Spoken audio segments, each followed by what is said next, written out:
Hello students, अब हम करने जा रहे हैं 10th class last exercise 3.7 question number 4।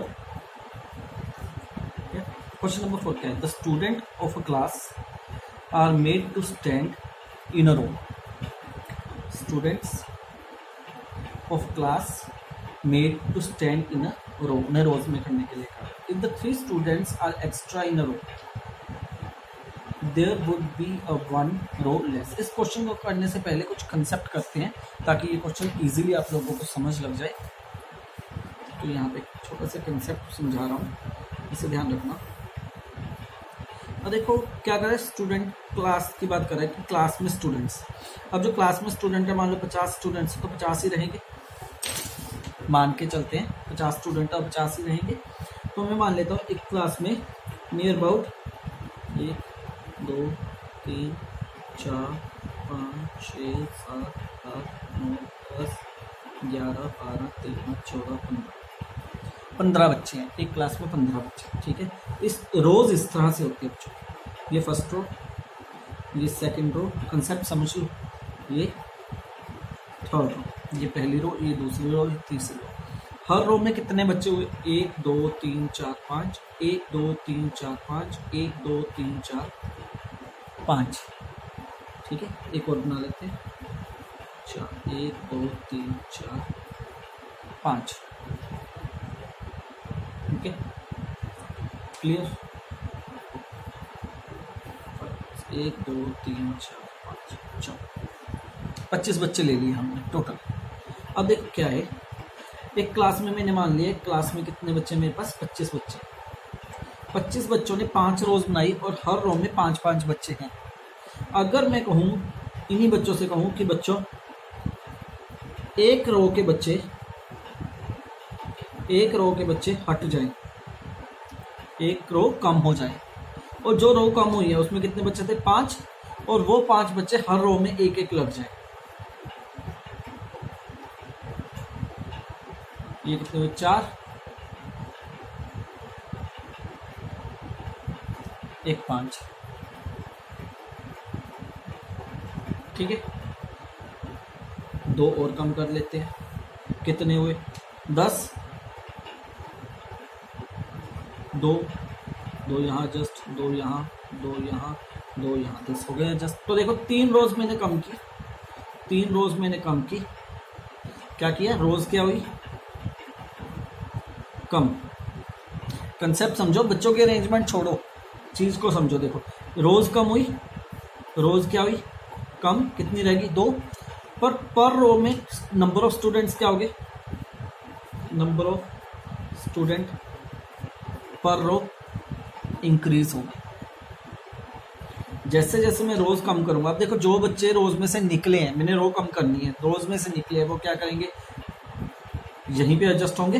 बाकी जो 2 रोज बची हैं, अगर 2 रोज में एडजस्ट करेंगे तो उसकी जो गिनती होगी स्टूडेंट्स की कम हो जाए। इसके लिए अच्छी एग्जांपल ये होती है, तुम लोग क्या करते हो प्रेयर टाइम पे स्टेडियम में ऐसे लाइंस में खड़े होते। मान लीजिए फर्स्ट क्लास है, ये सेकंड क्लास है, ये थर्ड क्लास है, ये फोर्थ क्लास है, ये फिफ्थ क्लास है। अब कह देते हैं स्टेडियम में जगह कम है, तो कह देंगे फिफ्थ क्लास के बच्चे एक रो कम खत्म, मतलब कि एक रो खत्म कर दो, रोज सिर्फ 4 ही लगेंगी।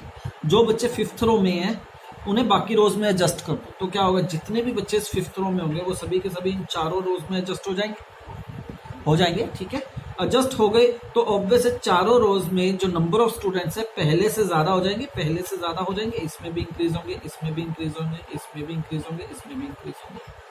तो मैंने ये लाइव एग्जांपल लिए एक तरह की तुम लोगों के। तुम लोग प्रेयर के टाइम खड़े हो तो स्टेडियम में, ठीक है, वहां पे क्या होता है 5 रोज बनी है, तो 5 रोज 5 बनने की जगह नहीं है, वो कहते हैं फिफ्थ रो खाली कर दो, जो बच्चे फिफ्थ रो में है वो पहली 4 रोज में एडजस्ट हो जाए। तो तुम क्या करते हो, जहाँ पे लाइन खत्म होती है उसके पीछे जाके एडजस्ट हो जाते हो वो स्टूडेंट्स। तो उससे क्या हुआ? पर रो में नंबर ऑफ स्टूडेंट्स क्या हो गए? इंक्रीज हो गए, और नंबर ऑफ रोज कम होगी। देखो नंबर ऑफ 5 से 4 होगी, रोज क्या हुई? डिक्रीज, और नंबर ऑफ स्टूडेंट पर क्या हुए?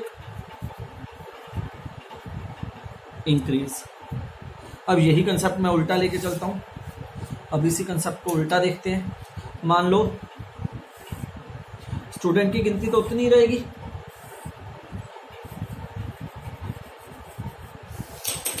अब मान लो रोज 5 ही थी, 1 2 3 4 5, first row, second row, third row, fourth row, fifth row. वो कहते हैं हमारे पास यहाँ पे खड़ने के लिए जगह ज़्यादा है और बच्चे क्या कर रहे हैं, स्टेडियम से बाहर निकल रहे हैं, तो क्या करना है, रोज इंक्रीज कर लो। वो कहते हैं 6th और 7th रो बना लो, 6th और 7th रो बना लो। अब 6th और 7th रो में बच्चे कहाँ से आएंगे, बच्चे तो उतने ही है स्कूल में या क्लास में। वो क्या करेंगे, जो इनके पीछे बच्चे खड़े होंगे उनको इसमें एडजस्ट कर देंगे। तो देखो नंबर ऑफ रोज क्या हुई, इंक्रीज हुई, पर रो में जो बच्चे थे जो पीछे खड़े थे वो सारे कहाँ पे एडजस्ट हो गए, नई रो में एडजस्ट हो गए। तो पर रो नंबर ऑफ स्टूडेंट्स क्या हुए, डिक्रीज हुए। तो यहां से हो गया कि ये एक दूसरे के क्या होंगे, इनवर्सली प्रोपोर्शनल। अगर नंबर ऑफ रोज डिक्रीज होंगी तो नंबर ऑफ स्टूडेंट्स इंक्रीज होंगे, अगर नंबर ऑफ रोज इंक्रीज होगी तो नंबर ऑफ स्टूडेंट्स क्या होंगे, डिक्रीज होंगे। यही कंसेप्ट यहाँ पे लगेगा, पर गिनती स्टूडेंट्स की उतनी ही रहेगी, ठीक है ना। अब तुम लोग प्रेयर में जाते हो, गिनती तो उतनी रहती है, लाइनें चाहे ज्यादा कर लो या कम कर लो, वो बात अलग है। लाइनों में नंबर ऑफ स्टूडेंट्स इंक्रीज हो जाएंगे या डिक्रीज हो जाएंगे उस अकॉर्डिंग, ठीक है। तो अब वो क्वेश्चन सॉल्व करते हैं हम। कंसेप्ट समझ लग गया। देखो, the student of a class are made to stand in a row. तो टोटल स्टूडेंट्स कितने हुए, total students x into y. एक रो में इतने बच्चे, दो रो में इतने, तो टोटल कितने होंगे, x into y. Total students हो गए ये। हमारे पास ग्रीन पेन से करते हैं, टोटल स्टूडेंट्स हमारे पास एक्स वाई हो गए। अब क्या कह रहे हैं, देखो अकॉर्डिंग टू क्वेश्चन, इस कंसेप्ट को याद रखना जो भी समझाए। अगर रो डिक्रीज हो रही है तो नंबर ऑफ स्टूडेंट्स रो में क्या होंगे, इंक्रीज, ठीक है। 3 students are extra in a row. Her row में 3 स्टूडेंट्स एक्स्ट्रा करने। रो कितनी है, हर रो में 3 students extra. Number of students in a row x, हर रो में नंबर ऑफ स्टूडेंट्स कितने, एक्स। तो हर रो में कितने बच्चे एक्स्ट्रा गए, 3। तो ये हो गया एक्स्ट्रा 3 बच्चे हमने हर रो में डाल के, हमारे पास x number of rows x है, तो हर रो में 3 बच्चे एक्स्ट्रा ऐड हो गए, ठीक है। There would be 1 row less. इससे क्या होगा, एक रो कम हो जाएगी। इससे क्या होगा, एक रो कम हो जाएगी। Number of students in each row है, in a row, in each row, her row में। और ये number of rose, her row में x बच्चे हैं, उसने कहा है 3 बच्चे रो में से कम हो गए, 3 ज़्यादा हो गए, सॉरी एक्स्ट्रा। तो एक रो कम होगी, पर बच्चे कितने रहेंगे, बच्चे तो उतने ही रहेंगे। इस इक्वेशन को सोल्व कर लो, x y minus x plus 3y minus 3 equals to x y से एक्स वाई कट गया, यहाँ से आ गया minus x plus 3y equals to 3 उधर चला जाएगा, ये बन गया 3। तो यहाँ से आगे तुम लोगों की फर्स्ट इक्वेशन। आगे देखते हैं, यहाँ से यहाँ तक बच्चों तुम लोगों की फर्स्ट इक्वेशन बन गई। नेक्स्ट, अब यहाँ से लेके यहाँ तक तुम लोगों की आएगी सेकंड इक्वेशन। आगे क्या कह रहे हैं, if 3 students are less in a row. अब क्या कह रहे हैं, अकॉर्डिंग टू क्वेश्चन, अगर 3 स्टूडेंट्स रो में से लेस हो जाए, तो रो में से मैंने 3 स्टूडेंट्स लेस कर, देयर वुड बी 2 मोर रोज। रोज क्या हो जाएंगी, 2 इंक्रीज हो जाएंगी, पर स्टूडेंट तो उतने ही रहेंगे। तो ये क्या आएगा, distributive law x 2x minus 3y minus 6 is equal to x y से एक्स वाई कट गया, 2x minus 3y equals to 6। ये आ गया सेकेंड इक्वेशन। दोनों इक्वेशन को सॉल्व करते हैं, ठीक है। अब देखो डायरेक्ट कर रहा हूँ, यहाँ पे माइनस एक्स है, यहाँ पे प्लस के 2x है, यहाँ पे कोफिशिएंट 1 है, तो फर्स्ट इक्वेशन को 2 से मल्टीप्लाई कर रहा हूँ। मल्टीप्लाई इक्वेशन 1 बाई 2, सेकेंड को करूँगा माइनस 2x प्लस के 6y इक्वल्स टू 6। ये इक्वेशन आएगी 2x माइनस के 3y इक्वल्स टू 6। कट गया, यहाँ से आ गया 3y इक्वल्स टू 12। y की वैल्यू कितनी आ गई, 4। Put value of y in equation first equation में वैल्यू पुट करते हैं।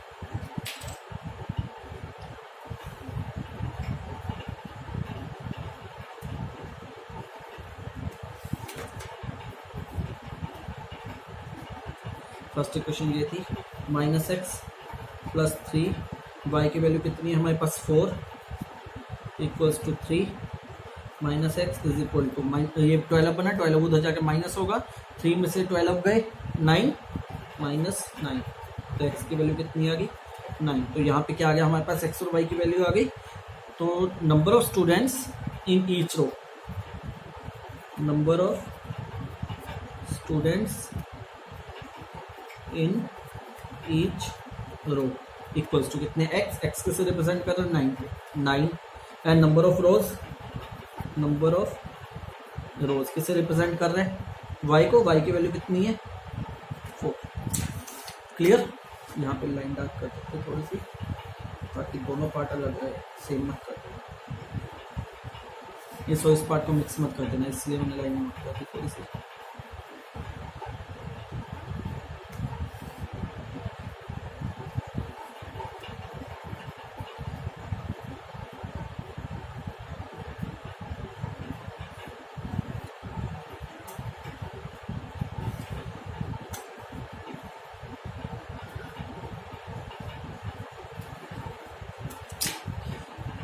क्लियर स्टूडेंट्स, अब चलते हैं इससे नेक्स्ट क्वेश्चन की तरफ।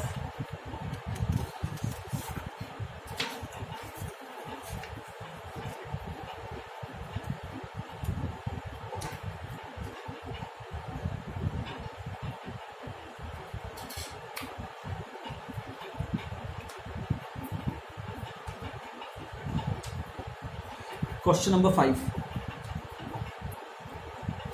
इन a triangle angle C is equal to 3 times angle B equals to 2 times angle A plus angle B. Find all the three angles.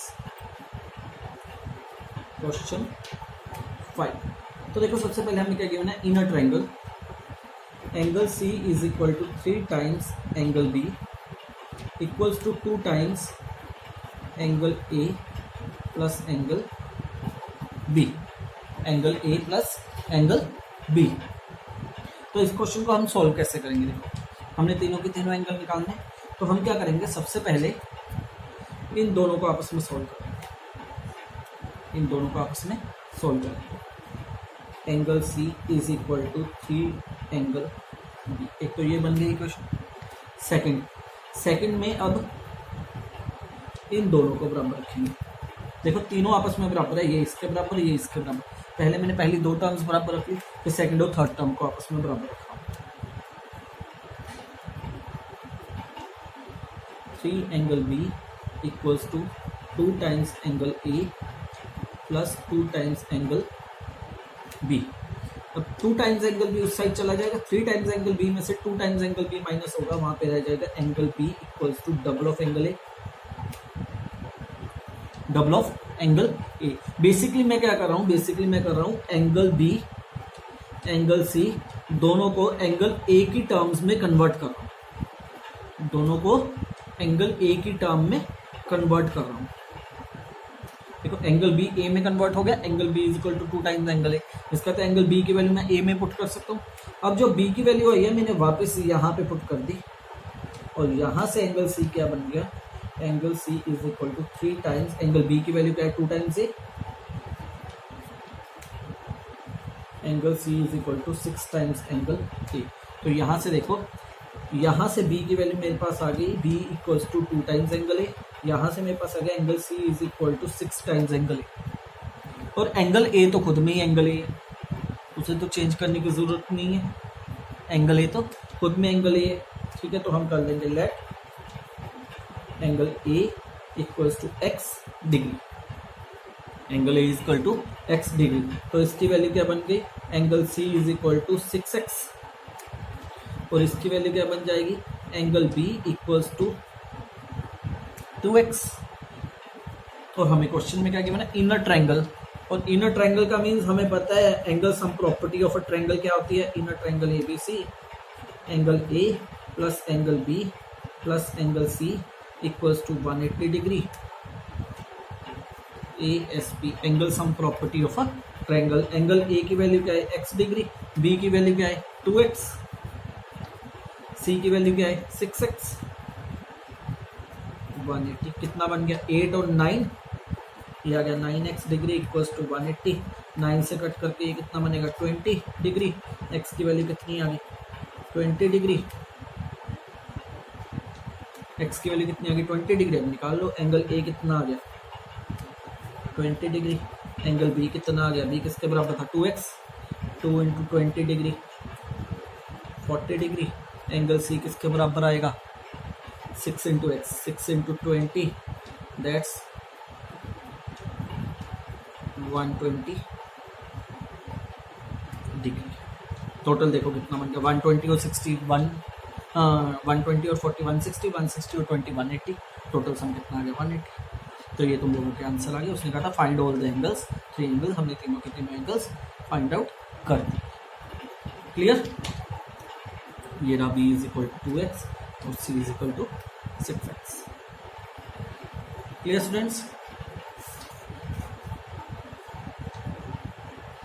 Question 6 थोड़ा सा लंबा है बच्चों, पहले क्वेश्चन 7 कर लेते हैं। ये छोटा है, इतने टाइम में हो जाएगा, हमारे पास 4 मिनट है, इसमें ये हो जाएगा। तो पहले क्वेश्चन 8 कर लेते हैं। क्वेश्चन 8। क्वेश्चन 6 हम नेक्स्ट वीडियो में कर लेंगे। 6 और 7 जो है पहले 8 करते हैं। ठीक है, 8 में क्या गिवन है, ये सर्कल गिवन है और सर्कल में ये वैल्यूज गिवन है, B angle, C angle, A angle और डी। इसमें साफ लिखा हुआ है A B C D is a cyclic quadrilateral. Cyclic quadrilateral कौन से होते हैं, जिनके ऑपोजिट एंगल्स का सम कितना हो 180। जिनके ऑपोजिट एंगल्स का सम कितना हो 180। तो इसका मतलब ए और सी का एंगल का सम 180, बी और डी का। ये तो तुम लोगों ने 9th में भी पढ़ा हुआ है साइक्लिक क्वाड्रिलेटरल का कंसेप्ट कि ऑपोजिट एंगल्स का सम कितना होता है 180। साइक्लिक क्वाड्रिलेटरल हमें गिवन है। तो इसका मतलब एंगल ए हमें कितना गिवन है, एंगल ए हमें गिवन है 4x plus 20 degree. Angle B कितना गिवन है 3y minus 5 degree. Angle C कितना गिवन है -4x। एंगल माइनस में इसलिए है बच्चों, हो सकता है एक्स की वैल्यू नेगेटिव आ जाए। अगर एक्स की वैल्यू नेगेटिव आ गई तो नेगेटिव नेगेटिव एंगल तो पॉजिटिव हो गया।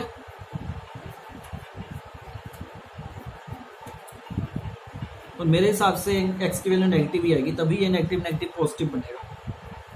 ठीक है, चलो सॉल्व करके देखते हैं। अब यहाँ पे कंसेप्ट क्या लगेगा, लिखेंगे A B C D is a cyclic quadrilateral. So angle A plus angle C equals to 180 degree. तो एंगल ए की वैल्यू क्या है 4x प्लस 20 डिग्री। सी की वैल्यू कितनी है -4x डिग्री इक्वल्स टू 180। यहाँ से इक्वेशन बना लेंगे 4x plus 20 minus 4x is equal to 180।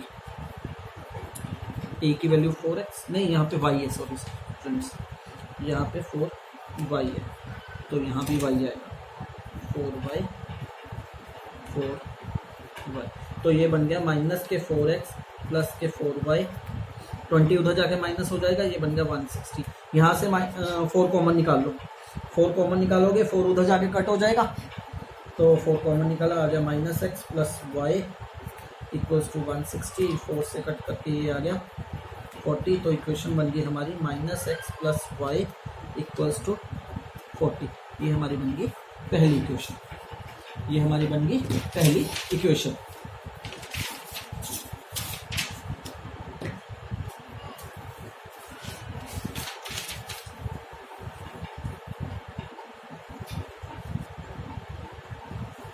अगर बच्चों इतने टाइम में क्वेश्चन ना खत्म हुआ ना, मुझे नहीं लगता होगा, तो इसे नेक्स्ट वीडियो में कंटिन्यू ही रखूंगा। ठीक है, ध्यान रखना इस बात।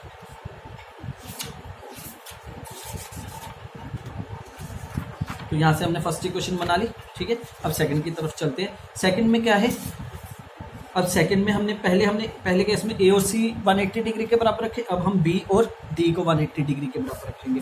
तो similarly in case second angle B plus angle D equals to 180 degree. Angle B कितने 3y माइनस 5, एंगल डी कितने -7x plus 5 equals to 180 degree. ये आ गया 3y minus 5 minus 7x plus 5 equals to 180 degree. 5 से 5 cut हो गया, यहाँ आ गया 3y minus 7x is equal to 180। तो ये हमारी बन गई सेकंड इक्वेशन, ये हमारी बन गई सेकंड इक्वेशन।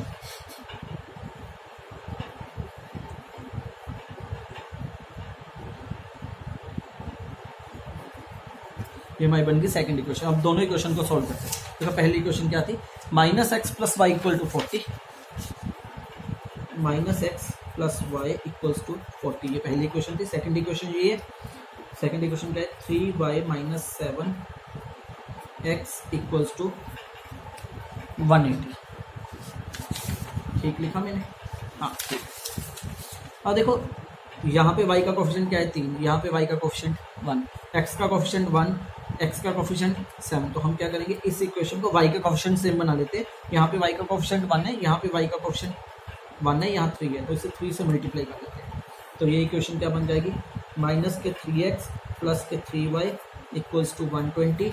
ये इक्वेशन के टर्म्स अरेंज कर लेना, इसकी टर्म इधर और इसकी टर्म इधर, क्योंकि सेम टर्म के नीचे लाइक टर्म आएगी। प्लस के 3y equals to 180, sign change, ये वाली वैल्यू कट गई। ठीक है, इससे सॉल्व करते हैं, ये आ गया 7x equals to minus 60, x की वैल्यू आ गई 15 चौका 60, 60/4 15 माइनस 15 डिग्री। अब देखो x की वैल्यू माइनस में आ गई। अब ये मत सोचना कि डिग्री की वैल्यू माइनस में कैसे आ गई, आ नहीं सकती, आ सकती है, ये डिपेंड करेगा एंगल के ऊपर। अगर एंगल में वैल्यू पुट करके पॉजिटिव बन रहा है तो यहाँ पे x की वैल्यू नेगेटिव आए पॉजिटिव आए कोई फर्क नहीं पड़ेगा। x की वैल्यू पहले इक्वेशन में पुट करते हैं। फर्स्ट इक्वेशन क्या थी, ये माइनस x की वैल्यू माइनस 15, देखो माइनस माइनस पॉजिटिव हो गया, y इक्वल्स टू 40, तो ये आ गया 15 प्लस y इक्वल्स टू 40। तो y की वैल्यू क्या आ गई, 40 माइनस 15 दैट इज 25 डिग्री। तो y की वैल्यू हमारे पास क्या आ गई 25। क्वेश्चन में क्या निकालना था, फाइंड ऑल द एंगल्स, तो ए बी सी सब एंगल्स निकालने हैं हमें।